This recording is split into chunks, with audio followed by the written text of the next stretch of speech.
మనుషుడు బలహీనుడు కావచ్చు, తెలుసో తెలియక పొరపాట్లు జరగవచ్చు. ఏది జరిగినా నువ్వు దేవుని బిడ్డవే. ఒకవేళ దేవునికి వ్యతిరేకంగా మనం ఏదైనా పని చేసి ఉండొచ్చు, దేవునికి దూరమై ఉండొచ్చు, మందిరానికి రాకుండా పోవచ్చు, ప్రార్థించకుండా ఒకవేళ నీవు ఉండొచ్చు, ఏంటంటే ప్రార్థించకుండా వాక్యాన్ని చదువుకుండా ఒకవేళ నీవు ఉండొచ్చు అండి. అయినప్పటికీ నువ్వు దేవుని కుమారుడివే, దేవుని కుమారుడివే, దేవుని కుమార్తెవే. ఆయన నిన్ను ప్రేమిస్తానే ఉన్నాడు. నువ్వు ఆయనకు ప్రియమైన కుమారుడివే, దేవుని చేత ప్రేమించబడుతున్నావు. నీవు కొన్ని పర్యాయాల ప్రియులారా మన బలహీనత వలన, మన అజ్ఞానం వలన మనం దేవునికి దూరం అయ్యామేమో. అంత మాత్రానికి దేవుడు నీకు దూరం కాడు. నీవు దూరం అయ్యావేమో కానీ దేవుడు దూరం కాలేదు. అరే మనం దేవునికి దూరం అయిపోయాం కాబట్టి దేవుని మనసు మారిపోయి ఉంటుంది, ఇక మన మీద ఆయనకు ప్రేమ ఉండదేమో అని మీరు అనుకోకూడదు. ఆయన నిన్ను ప్రేమిస్తూనే ఉంటాడు.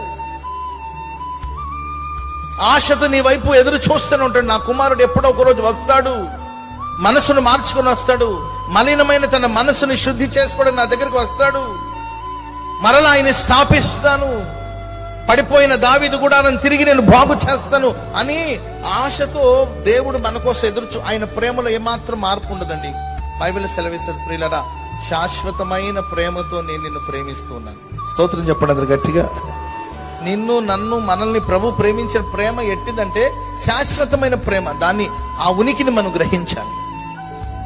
మనం దేవునికి దూరం అయ్యాం కాబట్టి ఆయన దూరం అయ్యాడని అనుకోవచ్చు. ఆయన ఎప్పటికీ దూరం కాలేదు. ఆయన ప్రేమ నేను వెంబడిస్తూనే ఉంటది, ఆయన సన్నిధి నేను వెంబడిస్తూనే ఉంటది. నేను మరలా స్థాపించాలని, మరలా నీవు పోగొట్టుకున్న ఆ సన్నిధిని ప్రసాదించాలని ఆయన ఆత్మ నీకోసం పరితపిస్తూనే ఉంటది. పోతే పోయేట్ల దరిద్రుడు వదిలించుకుందాం అనుకునే భావన కాదండి. దేవుడు పాపాన్ని ద్వేషిస్తాడు, పాపులను ప్రేమిస్తాడు. స్తోత్రం చెప్పండి అందరు గట్టిగా. ఎన్నడెన్నడు మారనిదే నా యేసుని దివ్య ప్రేమ, ఎన్నడెన్నడు వీడనిదే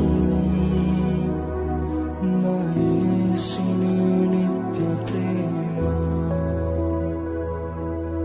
ప్రేమ యేసుని ప్రేమ, అది ఎవ్వరు కొలవలేనిది.